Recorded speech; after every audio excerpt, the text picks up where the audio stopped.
Magandang araw po sa inyong lahat. Sana matapos ninyong panoorin tong aking vlog ay makapag-subscribe kayo sa aking YouTube channel. At sana matapos niyong panoorin tong aking vlog, pakihit na rin yung notification bell para every time na nagkakaroon ako ng bagong vlog ay madali kayong manonotify. At yung palaging nire-request na Sir Bong, favor nyo na lang kay Sir Bong kasi dyan sa mga vlogs ko ay marami nang lumalabas na ads. Sana pag lumalabas yung mga ads, huwag nyo siyang i-skip. Papanoorin nyo ng buong buo lahat ng ads na lumalabas dyan sa aking vlog.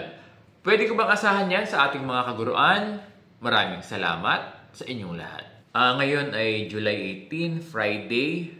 Dito sa amin sa Caloocan, nagsuspend ng klase yung aming LGU kasi medyo malakas yung ulan, at risky para sa aming mga estudyante na pumasok ng paaralan ngayong araw na ito. Kasi meron tayong rainfall warning signal na yellow sa araw na ito kasi kapag may rainfall warning signal na yellow ang nagdi-decide kung suspendido ang klase ay yung ating LGU or yung ating punong lungsod. And speaking of class suspension, pag-usapan natin yung ruling ng class suspension, particular itong DepEd Order 22 Series of 2024.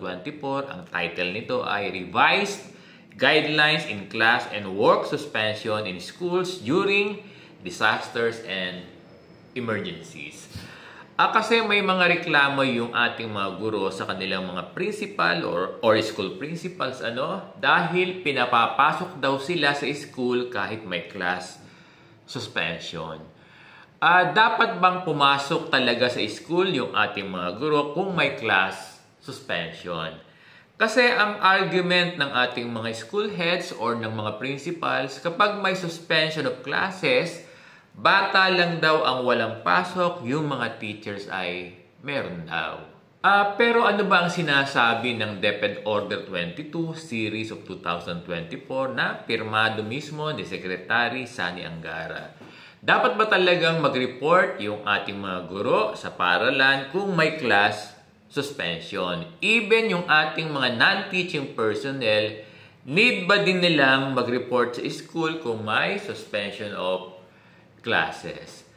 Alam nyo kapag may directive yung inyong principal or school head na kahit may suspension of classes ay nire-require pa rin ng principal na pumasok o mag-report yung kanyang mga school personnel sa paaralan, particular yung ating mga guro, pinagmumulan ito ng issue at nagiging ugat ng gulo sa paaralan. Pero ano ba ang sinasabi ng DepEd Order 22, paulit-ulit ni Sir Bong, kung may suspension of classes? Ang sabi doon, teachers and non-teaching personnel shall not be required to report on-site or in school.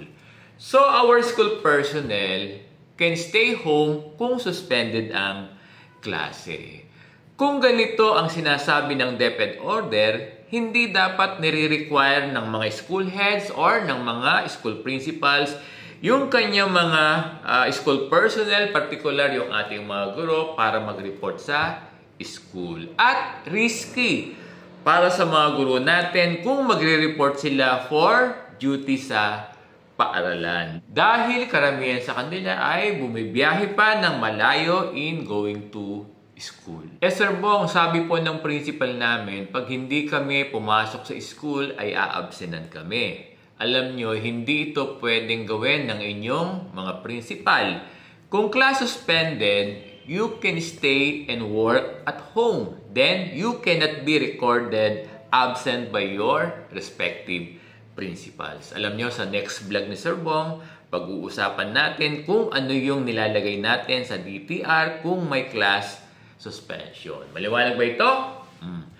Sir Bong, kami pong mga head teachers, kasama po ba kami na hindi na magre-report sa school kung may class suspension? Yes, definitely. Head teachers also can stay and can have work from home like teachers. So, meron ba kayong natutunan sa topic natin ngayon sa araw na ito? Maraming salamat sa inyong lahat.